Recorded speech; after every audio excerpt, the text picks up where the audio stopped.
I want to welcome all of you who have joined us tonight for Trey's virtual job shadow, featuring these two FBI agents, Guarnieri and Theo Williams. For those of you who don't know, this is presented by Trey Athletes. We are a Dallas-based youth sports nonprofit, and our mission is to empower athletes to be leaders, role models, and influencers in their communities. Our leadership development program serves high school basketball players and their families from over 40 zip codes across Dallas. Our Trey athletes are headed to play basketball at colleges and universities across the country, and they work hard every day to be leaders on and off the court. This job shadow tonight will be a moderated conversation between myself and these two gentlemen. Following the moderated discussion, we will have a question and answer portion. So if you have any questions that you're thinking of, and one of them says something that sparks something and you want more information, feel free to put your question into the chat box or use the Q&A function. And then you will have the opportunity to join us on screen to ask your question live if you would like. In all this talk, I didn't introduce myself. I'm LaJoy Royston. I'll be moderating this discussion. I'm the program director for Trey, and I'm so happy that you could join us tonight. So to get started, as I mentioned, we have Al and we have Theo with us tonight. And we're gonna actually start this off by sharing a video about being an FBI agent. So let me open that up for us. And we're going to get started.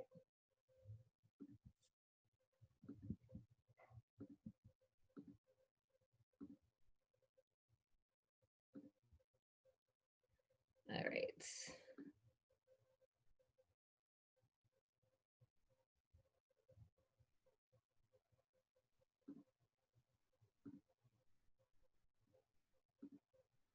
All right.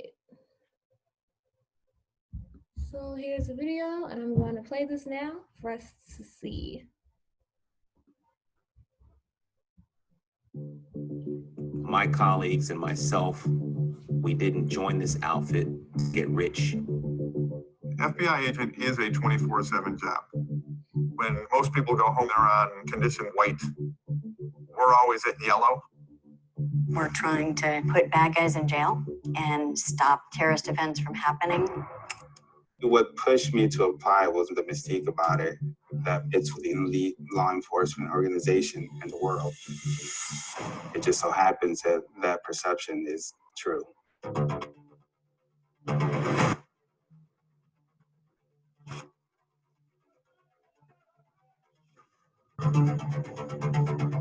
Prior to joining the FBI, I was a banking officer. I was a police officer for 15 years. I did research in solid organ transplantation. I was the director of a bank audit department. Defensive end for LSU, and after that I went to NASA in their aerospace program. The personnel of the FBI comes from a very diverse background.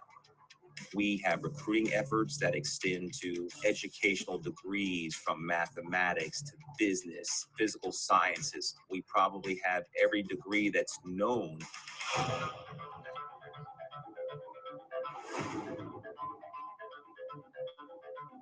The FBI makes a conscious effort to increase its employee diversity. Of federal law enforcement, the FBI has the highest percentage of female agents. I try not to look at myself as a female in the FBI. I'm just another agent. There are a number of qualities required to be a good agent. Somebody who takes your job very seriously. That personality that doesn't quit, High moral character, stamina. that wants to overachieve, that needs to overachieve, Capable of doing the impossible. and doesn't accept no for an answer. Those sort of attributes are going to catapult you into the FBI. In this line of work, frustration is inevitable. Not all of the cases that we work come to the end that you want. We're all human. We're all passionate about what we do. And it does become personal. But the beauty of the FBI has an extremely long memory. We have people working cases for years and years. And we will continue on until we get the bad guy. I ran out in the best stadium in the country, at Tiger Stadium.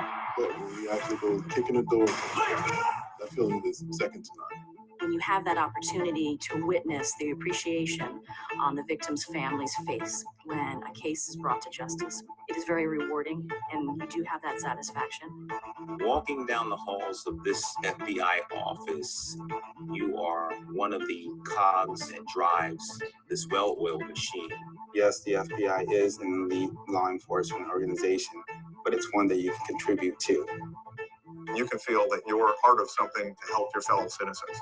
We can't do it alone. That's as true as it possibly could be. We're not what TV always portrays us. We're real people with real families, and we want to recruit the next generation. We joined because we all had a collective purpose, and that purpose is giving back, and it feels mighty good.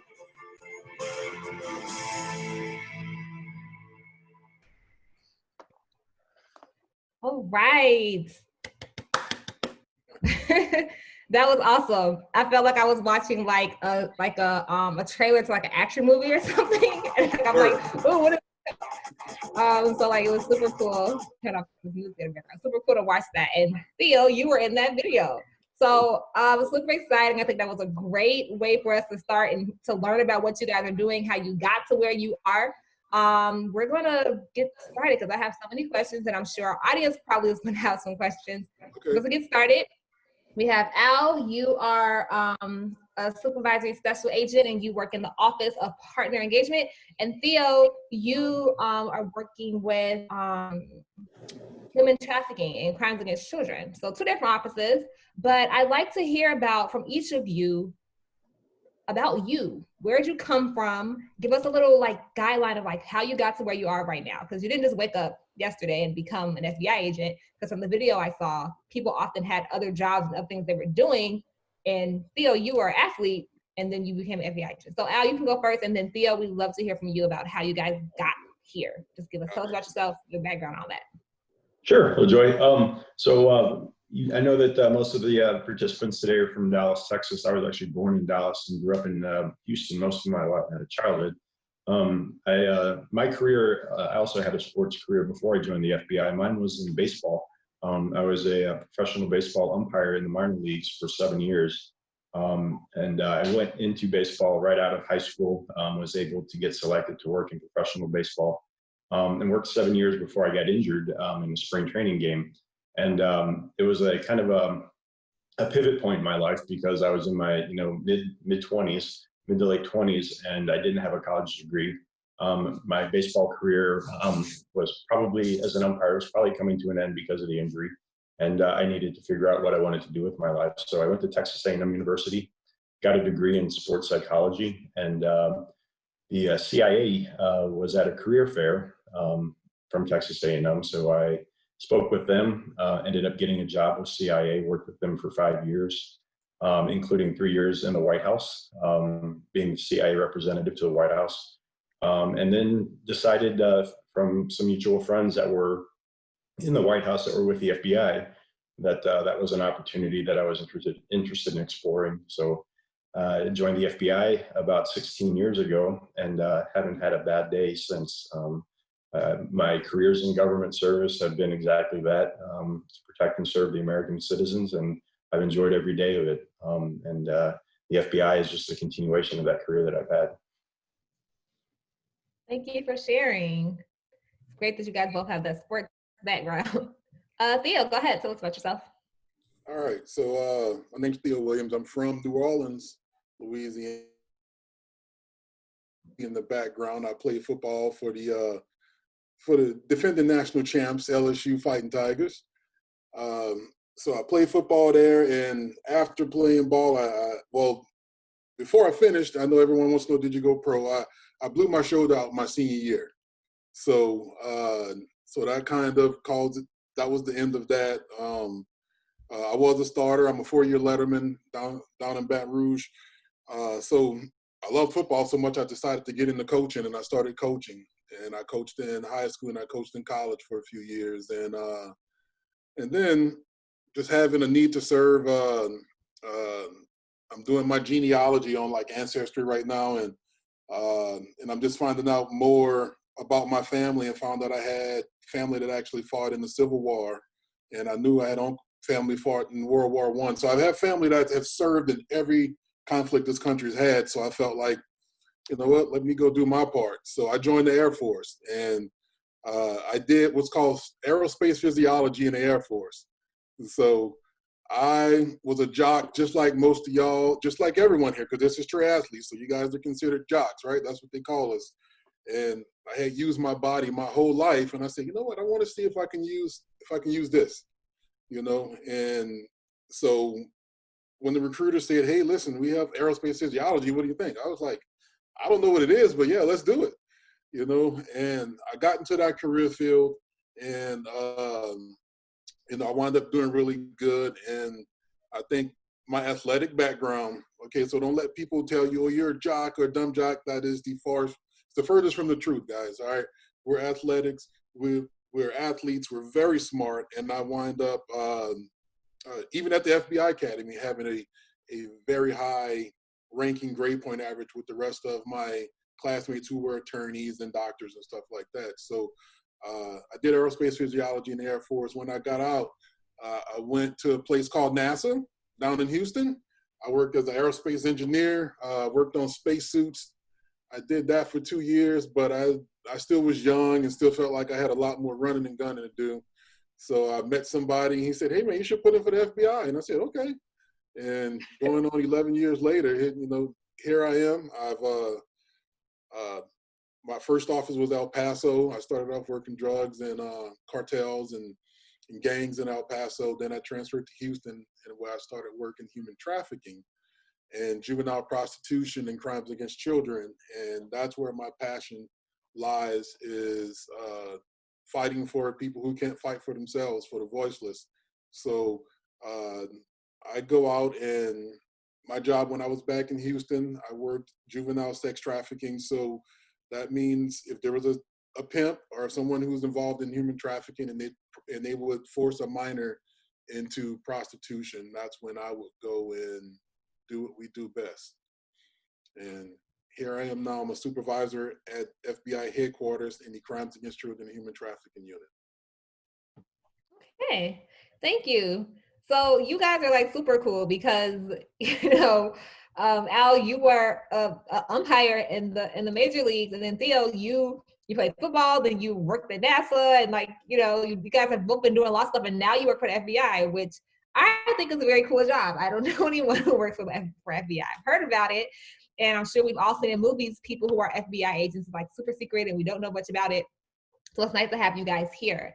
So I think a question I like to know is, how does one go about joining the FBI? Because both of you mentioned that someone told you, hey, you should apply for the FBI. So what's that process like? What does it take to be a part of the FBI? Go ahead, Theo. Start.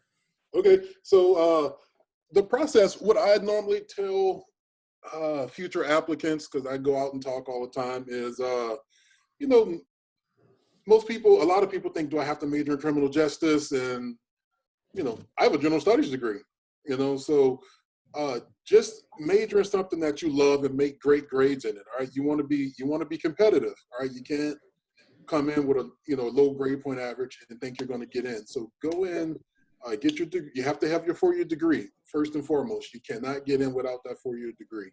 So, and after that, you're going to be required to get 2 years of work experience. And, so it's a process to get into the FBI. It's very competitive. I don't know how many people apply a year, but it's thousands of people that apply, and they're all very competitive.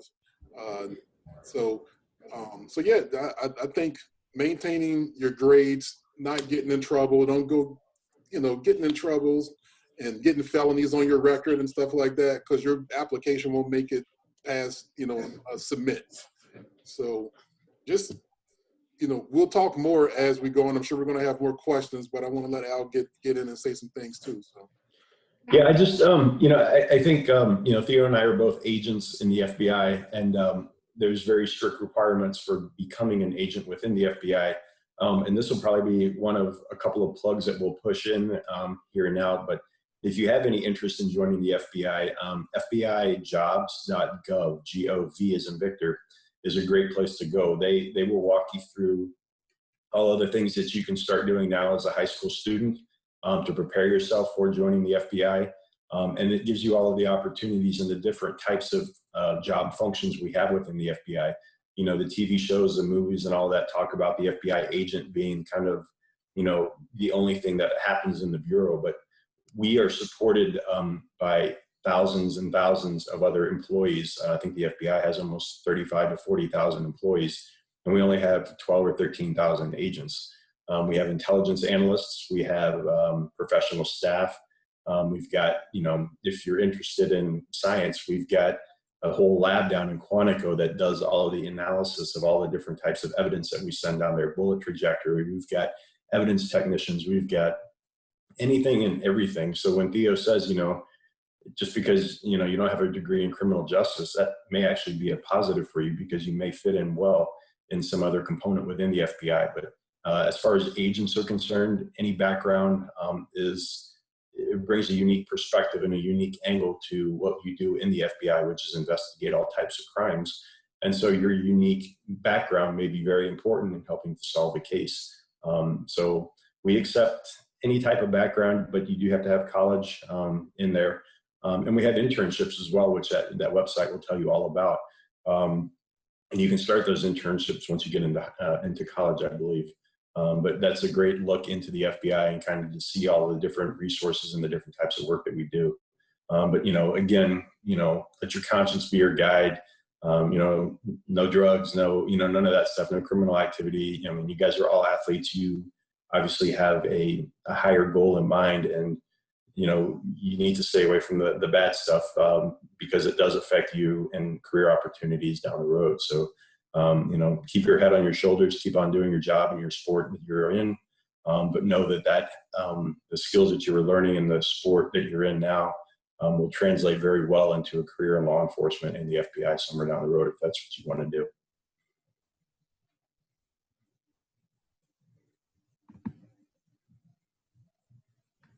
Joy, I think you're muted. Yep, I was muted, thanks. So I was saying thank you to both of you for sharing the information. Al, you were mentioning some of the different types of agents and departments and things that people do with the FBI. Can you a little bit more about, like, as much as you can, like what you do and what your roles, and I know where you're based and that kind of thing for like you specifically as a supervisory special agent? Yeah, everyone starts out as an agent. You start out in a field office, and we have 56 of those throughout the country. They're in major cities across the country, and each one of those has smaller offices that are attached to that. You know, Theo said he started out in El Paso. I started out in Chicago, and I spent my first 10 years in the Chicago field office. I worked domestic terrorism. I worked international terrorism. I was part of our Joint Terrorism Task Force, which brings in law enforcement partners from all different law enforcement agencies, other federal agencies, state, local, county, tribal, campus, railroad police, you name it, any law enforcement partner that wants to work with the FBI to combat terrorism. We will work with them and we'll bring them into the FBI as a task force officer, which basically means they are working on behalf of the FBI, but they are still owned and paid for by their local police department. So it's a benefit for both sides. They get to help us investigate federal crimes, and they also are able to continue to serve the community in which they are a local police officer. But I've worked counterterrorism for basically 14 and a half of my almost 16 years. It's a, you know, you think of the FBI back in the day and you think of, you know, the bank robberies and the things that the FBI used to do and fighting organized crime and stuff. And, you know, the crimes had already happened, and a lot of the FBI work is reactive. You know, crime has happened and the FBI comes on board to investigate that crime, find the bad people, build a case against them, put them in jail. The counterterrorism world is a different world in that we're trying to prevent crime from happening, which is, you know, prevention of a terrorist attack. And the FBI really took a change in how it looked at business after 9/11, but was doing a lot of proactive work beforehand. But the counterterrorism mission is to make sure that nothing happens like September 11th ever again. It's a 24-hour job. It's not something we do independently. We do it with our partners in law enforcement and the intelligence community here in the United States, as well as with our partners overseas. But it's really to make sure that everyone can go to work without worrying about a terrorist attack. Everyone can go home and live their lives. Most of you guys are athletes. You know, when you get into the collegiate level, when you get into professional sports, if you're lucky to get to that level, the FBI has got your back. We're there at all of those sports events and professional sports. We're making sure that we work with the state and local law enforcement partners to make sure that that event is as uneventful from a terrorism perspective as possible. So we've got your backs while you guys are on the field, and just know that. Thank you.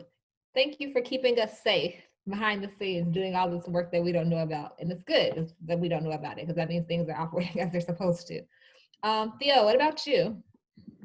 So right now I'm at the headquarters level. I manage several field offices with providing them their needs to continue their task force, the human trafficking task force. So I'm not out working cases anymore, but I am still part of the mission to make sure that the mission continues to roll. So, but when I was out in the field, we were like I was saying, the FBI is very reactive. We were a very proactive squad as well, but meaning that we would target certain suspects who may be, who we may have information on that may be trafficking a minor, and we will go after that person. But a lot of our cases were reactive as well. We get tips from, say, like NCMEC, the National Center for Missing and Exploited Children, and we would get that tip, and then we will go out and follow up on that tip and see if we can make a case out of it. We don't make cases out of every tip we get. We get thousands of tips a year. I mean, my phone may vibrate right now with a tip. So, but working crimes against children is a unique violation, I believe, more unique than any violation in the Bureau, because not a lot of people want to work the types of things we have to see that happens to kids, so. Thank you for your work in helping to protect our children. It's really important. So my next question then for both of you, because you guys are doing very different work than what you're doing now. Prior to joining the FBI, why did you decide to join the FBI when you did? When that person said, hey, you should apply for the FBI, why did you say, okay, and like go forward with it? Theo, you can go first, and then Al, I'd like to hear from you. So, growing up in New Orleans, where I grew up at, you're not supposed to be the police, and I just wanted to, I don't say make a difference, but I just knew that I had something else to do. I had served in the military already. I was still serving my country at NASA, and because I didn't know what I was going to do when I got in the Bureau. I know it was the needs of the Bureau. I'd be working, whatever, but when somebody tells you, hey, you may have what it takes to be an FBI agent, it kind of makes you sit up in your seat, and you're like, you think so? And so I applied, and, they looked at my background. I was a really hard worker. I was always winning awards, Airman of the Year and all, so I had put in the work on my resume to deserve to be here. So, but what made me really want to join, I mean, I know a lot of things happen where I come from, and I just felt like that I could make a difference, being in law enforcement. I truly believe that being here, that's why, every person that's sitting here listening to this, I mean, you guys can make the difference. You can be the difference that you want to see. So that was my kind of moment. And it wasn't anything I seen on TV, any news clippings or anything like that. I mean, it just was, the FBI is the premier law enforcement agency in the country. And can I be a part of that? If I'm a part of that, can I make a difference once I get in? And that was my goal. And, I still have a lot more to go. Once I set a goal, I accomplish it, I make another one, right? So, and I've been doing that. I get out and, like I say on my video, I save kids for a living, you know, and I love that. So that's my story. I think from my perspective, you know, obviously growing up as a child, baseball was my my number one desire, to be a baseball umpire in the major leagues. I was working towards that. Obviously injured and retired from that. And I went to Texas A&M not really knowing what I wanted to do. You know, I got a degree in sports psychology thinking I would pursue sports in some way, shape or form. But that life-changing moment came when I went to that career fair and the CIA was there. And they talked about government service. They talked about serving your country, protecting your nation from harm. And it really appealed to me. Texas A&M, you know, if you don't know Texas A&M, I'm sure most of your kids do because they're in Dallas. They're known, Texas A&M is known for its tradition, its integrity, its humility, its service. You know, some of the core values of Texas A&M are very similar to the core values of the FBI. So the government service was very interesting to me. I always loved my country. July 4th was my favorite holiday growing up as a kid, probably because of the fireworks and the cake and the barbecues and all that stuff. But I think a little bit of it as well was a sense of patriotism that came along with celebrating our nation as one group of very diverse people, but still one nation. And I wanted to protect that. I wanted to protect the Constitution, that the rights that every American has, the rights that every citizen has. And I wanted to do that in a way that really had an impactful, that had an impact. And government service is definitely where it's at in that regard. The CIA was interesting to me. It was an intelligence position, so it was a very small piece of the big protection puzzle that we play in the government. The FBI had a lot more opportunity with regards to, you know, you start out with an allegation that's made by a citizen that somebody's doing something wrong, or you get some information that says that something's wrong, and you build a case against that person or those persons based off of that evidence that you follow throughout the course of the investigation, and you're able to prove that person is a bad person, and then the ultimate is to be able to put that person away so they can't commit harm again. And whether that's, you know, robbing banks or flying airplanes into buildings, it's a very rewarding job.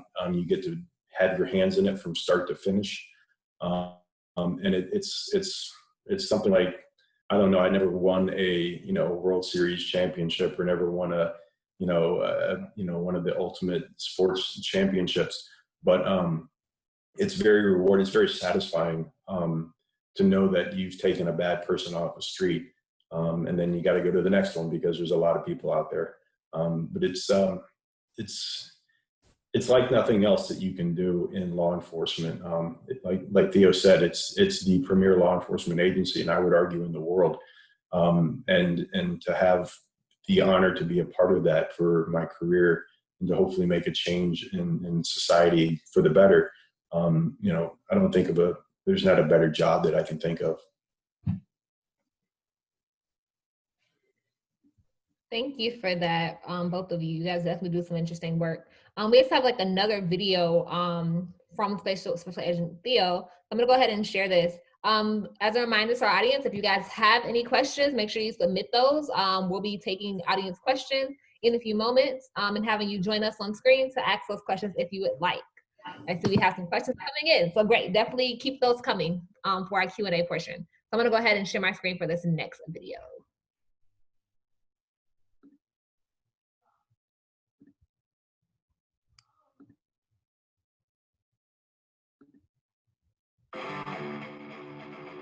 I played defensive end for LSU from 1996 to 1999. I ran out in the best stadium in the country at Tiger Stadium. And when I got my badge and creds, it felt like that. Every day is awesome. You get to save kids for a living. I graduated from LSU.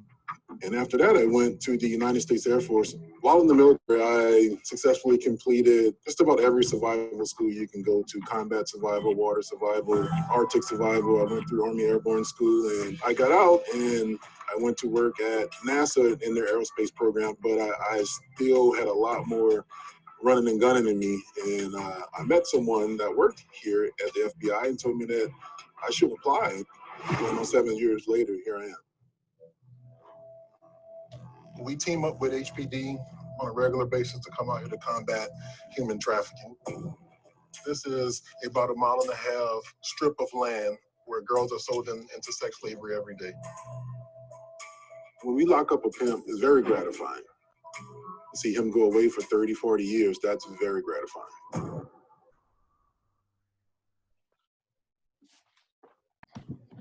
All right.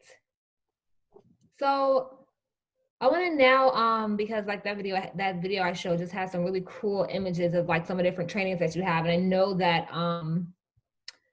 I have some additional photos that I want to share with the audience too.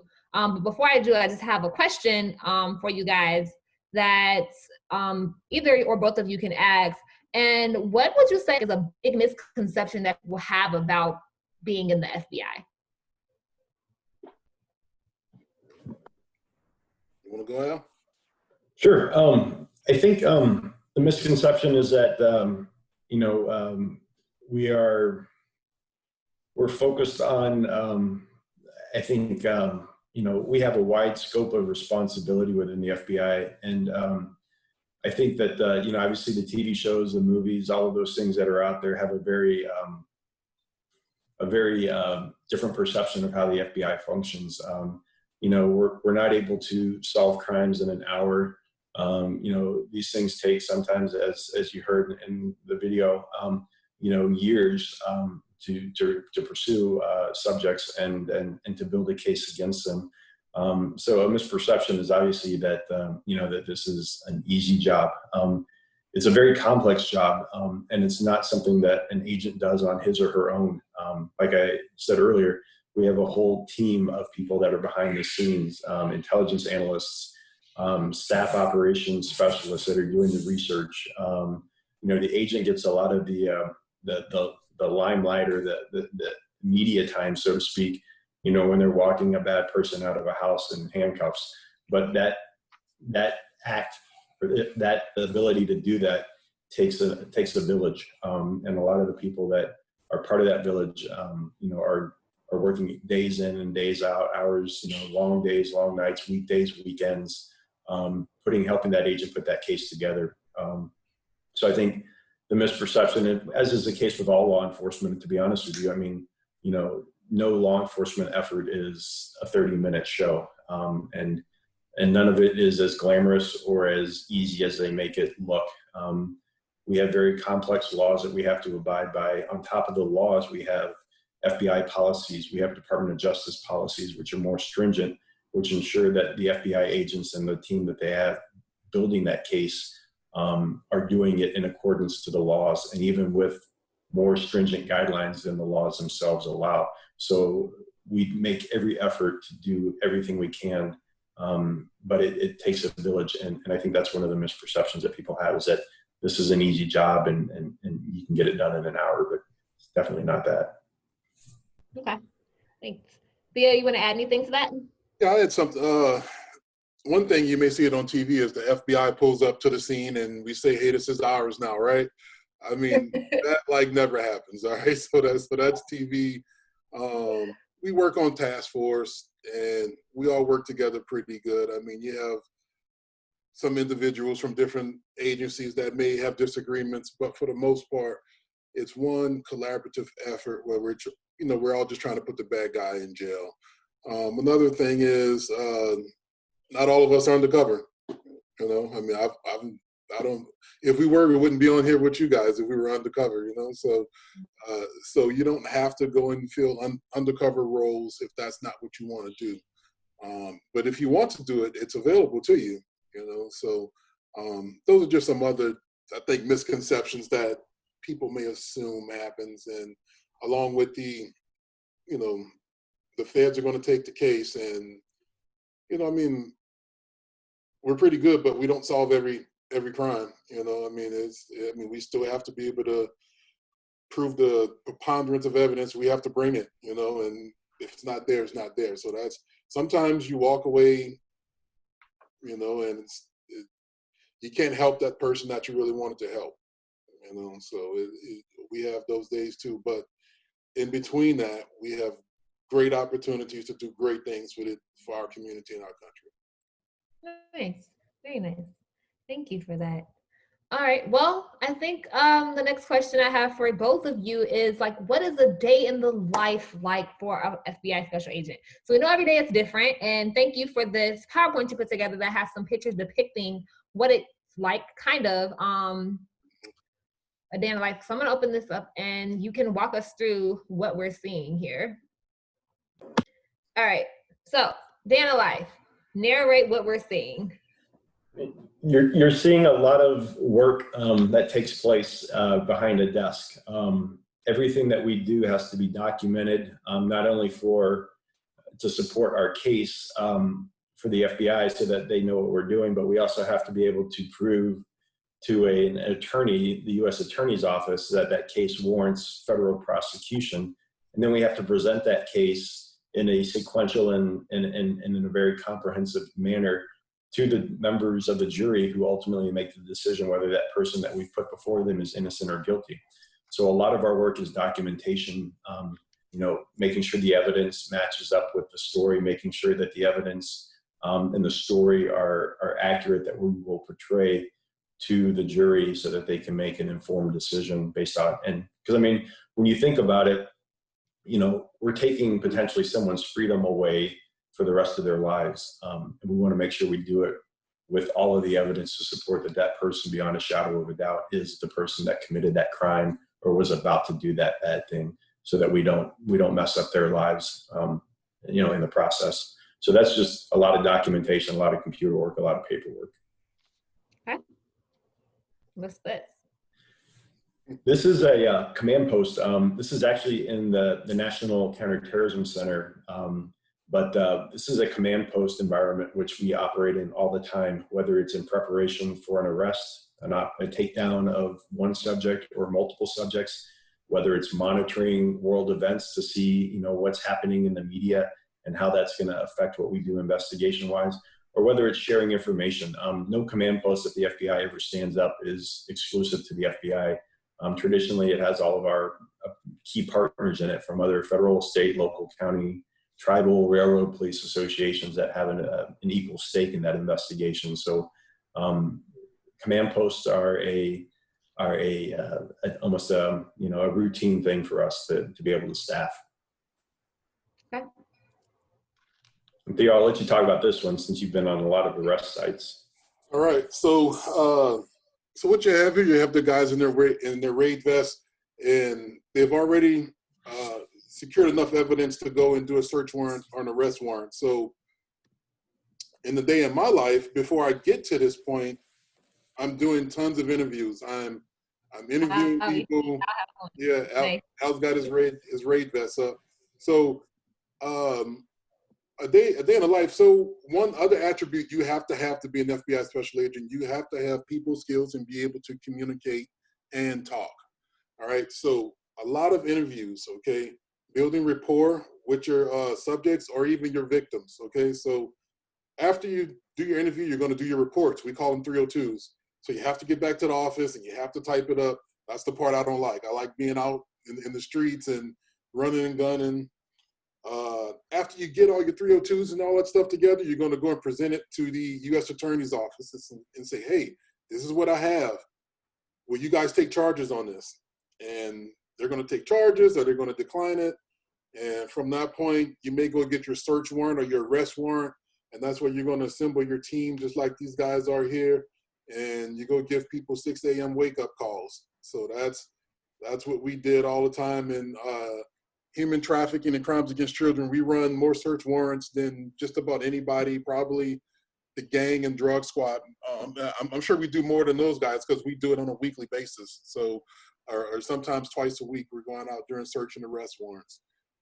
Once you do your search arrest warrant, you're gonna have to process that evidence. So, and guys, all this stuff is going quick, but this is time consuming.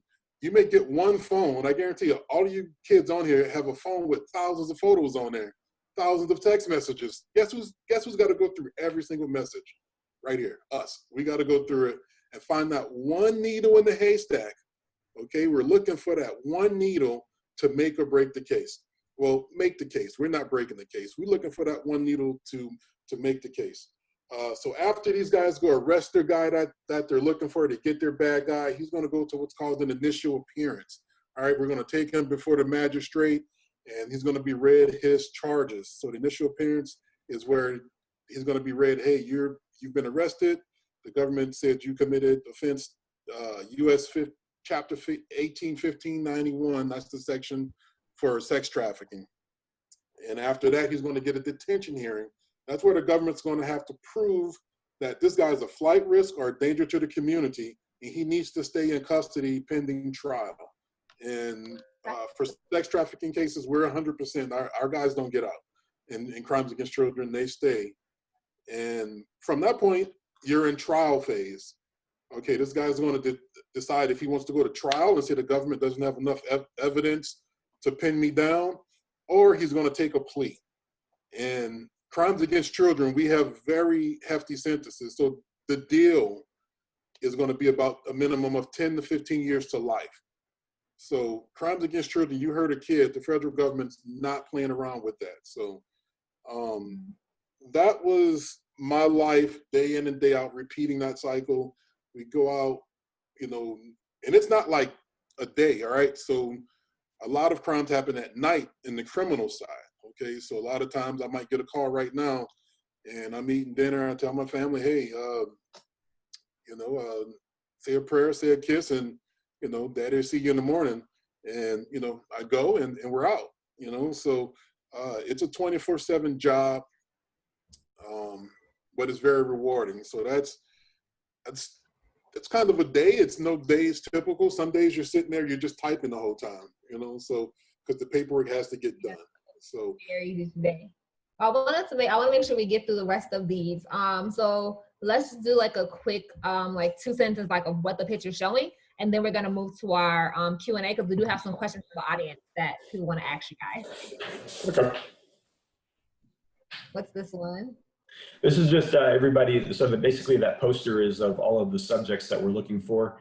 So all of the agents would get briefed on that before they go for the arrest operations for that day.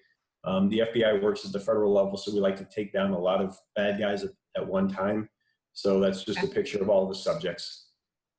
Cool.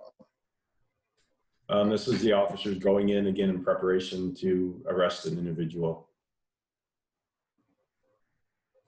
And then we have specialized teams within the FBI. Not all the evidence is going to be in the subject's house. They may have disposed of a weapon or some item in a river or a lake. So we have special dive teams, we have helicopter teams, we have, you name it, any type of specialty so that we can retrieve that evidence and present it in court. I can speak a little bit more to the dive team because it's been a tough week in crimes against children. So just this week alone, we've had 5 kids recovered in bodies of water. Okay, so this guy could be going to get, a kid who may have ended up in a body of water due to foul play. So that's another part of his job that, is going to suck more than anything if you have to go and pull a 5-year-old from out of body of water who's been drowned. So that's part of our job too. It gets, it hits home. Some of you guys have 5-year-old little brothers and sisters and stuff. So I know we said 2 sentences, go. I guess that's the downside. That can be the downside of working for the FBI. Yeah, this is just a photo of a press conference. One of our senior leaders in the FBI, they usually hold press conferences. And as you can see there, it's not just the FBI guy talking. There's a sheriff right behind him with the white mustache. There's police officers, police chiefs to the left of the screen, and all types of law enforcement partners that are participating in that press conference post a major incident arrest. Okay. Thank you. Thank you for sharing those images and making it a bit more real for us. We're gonna go ahead and transition to our question and answer portion. We do have a few questions from the audience that people would like to have answered. So our first question is gonna come from Mason Terry. And the question says, I understand that the FBI is composed of people with diverse majors. With that being said, which majors do you see more frequently in the department? Go ahead, Theo. I would say I'm general studies. Al's going to be something different. In my class at the academy, we might have had 1 or 2 criminal justice majors. Everyone else were different majors. You have attorneys, you have doctors, I was in engineering, so I don't know if it's one major that, wins the prize to get into the FBI. Yeah, I think that, to echo Theo, his statement, I had attorneys in my class, I had accountants, I had law enforcement from local law enforcement that wanted to join the FBI. I had military members. Really, there's not a specific degree at all, and there's not one that's really more prevalent than the other. It's actually a really cool melting pot of any type of a college degree. I mean, short of, getting a degree in English or something like that, or, British literature, I think most college degrees will translate well. And remember, Theo said, as an agent, you have to have a couple years of at least outside of college professional experience. And that's something that also kind of impacts and plays a role in what you do in the FBI and how valuable you are to the mission. So. Okay. Thank you. We're actually going to have one of our participants come on and join us. We have Kylan Owens who's going to come join us now to ask you guys, not me because I don't know the stuff, ask you guys a question. So Kylan will be joining us in a moment. Let them get their video and audio set up.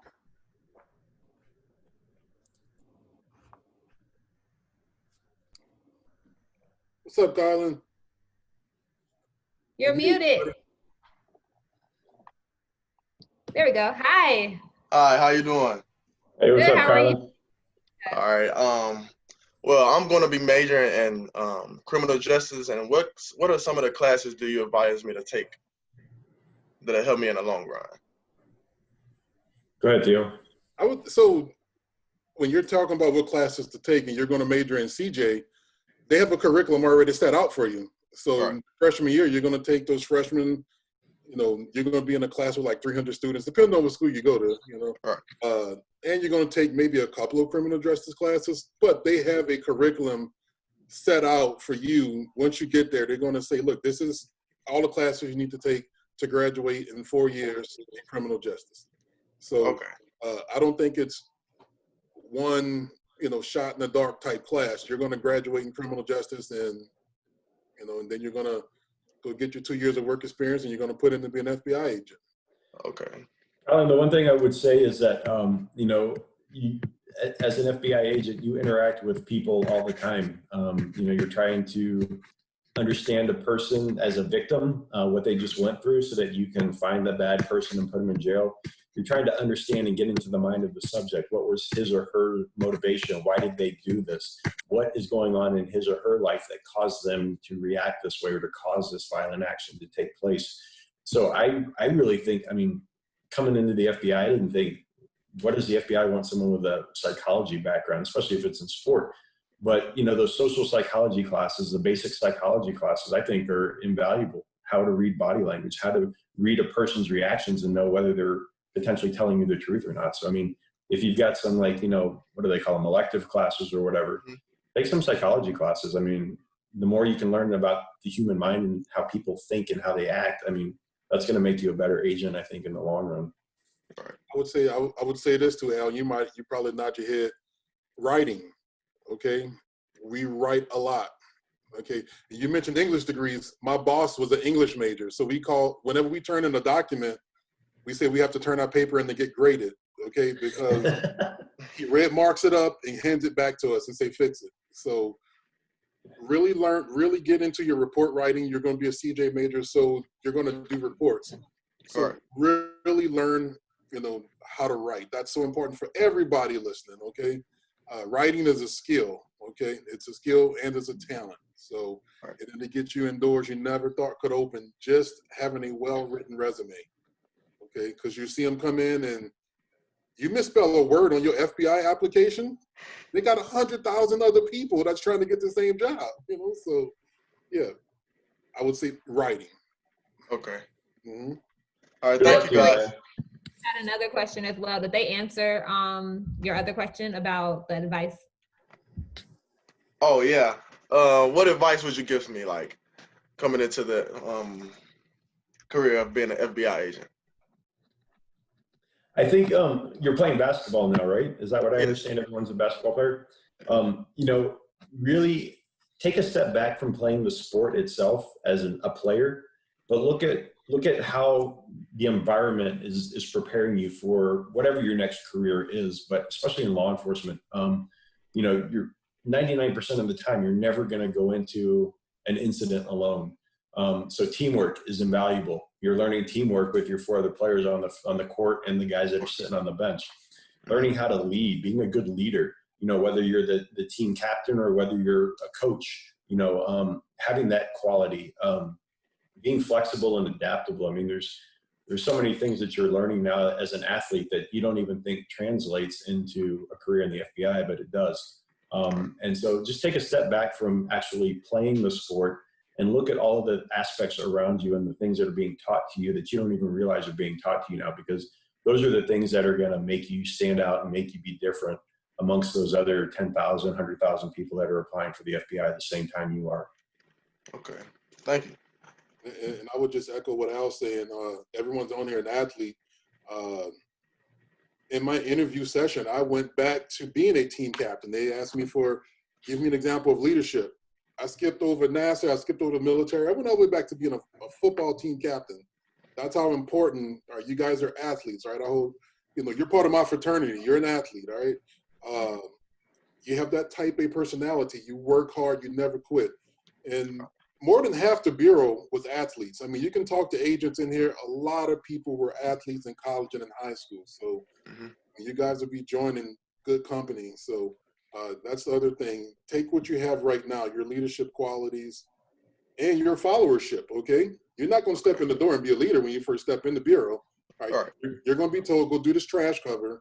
And the trash cover is going through somebody's trash and taking it, and you need to dump it on the ground and find like a thumb drive, okay? So that's getting really deep in it, okay? So because you're the new guy, and you have to be willing. You just got to do it because hey, it's no big deal. I remember being a freshman being told, hey, go get the dummies and put them up. You were a freshman basketball player at one point. Go get the balls, okay? No different. All right. Thank you, Caroline, for coming on video. Thank you. We have another question from the audience. This one's coming from Kendall McGroder. And Kendall wants to know, what is the department when you want to work with children? What's the department called? Oh, so I guess that's to me. So if you want to be a special agent and work with kids, it's the Crimes Against Children and Human Trafficking Unit, okay? So that's where I'm at headquarters. Out in the field, like if you're at the Dallas field office, that task force is called the Crimes Against Children and Human Trafficking Task Force. We have a unit called BAU, Behavior Analysis Unit. So we're talking about different career fields that may not want to carry the gun, okay? But they're psychologists and they're part of the Behavior Analysis Unit. We have interviewers. We have an interviewing team. All they do are forensic interviews. I'm sorry. We have victim specialists. So they help us with our victim recovery part of working crimes against children. You're almost like a social worker. So we have victim specialists that do that. So there are different career fields that you can work with kids within the FBI. Okay. Then I guess if anybody's interested in learning more about that, they can reach out to you directly. Yeah. Well, I have one last question I want to ask you guys, because, you know, Theo, you mentioned that it's like a 24-hour job. You can get a call or a text at any point where you have to go and do some work. So how do you guys balance your work with your life, that balance, which is a work-life balance? How do you guys manage that? It's always worked out. I mean, we work the best job in the world. You know, I've never missed one of my daughter's volleyball games. You're on a task force. You're on a team. So if I'm at a volleyball game and we get a call out, I'm going to let my team know, hey, listen, this is what I'm doing. I'm on my way as soon as, right after their last set, So it's more than one of us. one of us will not stop the mission. So the mission's going to go on.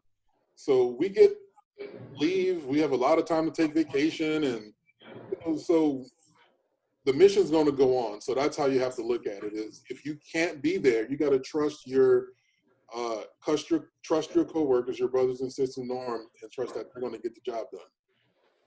Yeah, and I would just add that it's not much different than being an athlete. You guys have your school that you have to balance with your practice, with your playing the games, with all of those things, and you're able to do that. And that again is another one of those skills that you're learning right now that is critical for when you join the FBI or when you go into any career. If you let this job or any job consume you, it will. There's always going to be, hey, you did a great job here. Let's give this person more work. But there's that work-life balance, and you're able to push back if you have too much on your plate, and if you have a good boss, they're going to understand that as well. But there's always time to make your outside of work life just as much of a priority as your work life.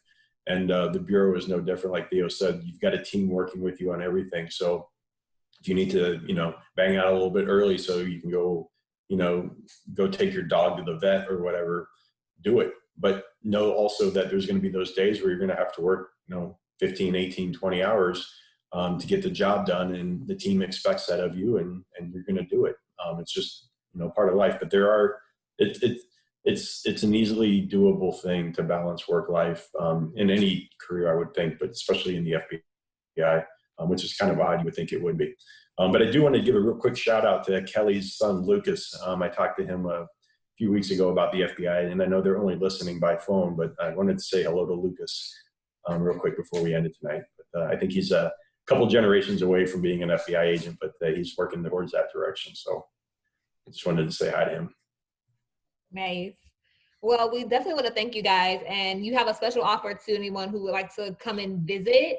You're willing to give like a tour or something of the headquarters? Absolutely. FBI headquarters in Washington, D.C. Obviously, what the COVID-19, once things kind of calm down and the world gets back to relative normalcy, the FBI has a museum at our headquarters building. So if any of you are in Washington, D.C. for, a school field trip or whatever, hit Rebecca and LaJoya, and they'll get in touch with Theo or myself. And we'll be more than happy to take you guys on a tour of the FBI museum, which goes into really deep dives into all of the different functions that the FBI does on a daily basis to protect and serve this country and our interests around the world. And then also, if you have any questions, follow up, please hit LaJoy and Rebecca up, and they'll get them to Theo and myself, and we'll be more than happy to answer those. This was an hour-long virtual mentorship, but I don't want to speak for Theo, but, I consider you all kind of friends now. So if there's anything that I can do to help you as you further your career interests in the FBI or in law enforcement in general, reach out to us. That's what we're supposed to do, is kind of create the next generation of FBI agents. So hopefully we've done a good job of that today, and we'll see at least some of you in our Rolodex in the near future. Well, thank you. We appreciate that. My email has been put into the chat box, so if anyone does want to reach out and pick them up on those offers, you can definitely shoot me an email, and I'll be happy to connect you.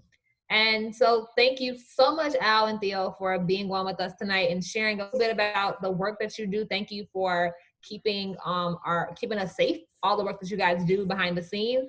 We really appreciate it, and we know that we're able to be safe in where we are right now because of the hard work that you guys do. So with that, we're going to go ahead and wrap it up. I want to thank all of our participants, all of our audience members who were on with us tonight. We're so happy that you joined us, and I really hope that you did learn some interesting information and that maybe you'll be an FBI agent one day. Again, this was presented to you by Trey Athletes, a Dallas-based nonprofit. And with that, good night, and thank you all. Bye. Good night, everybody. Good night.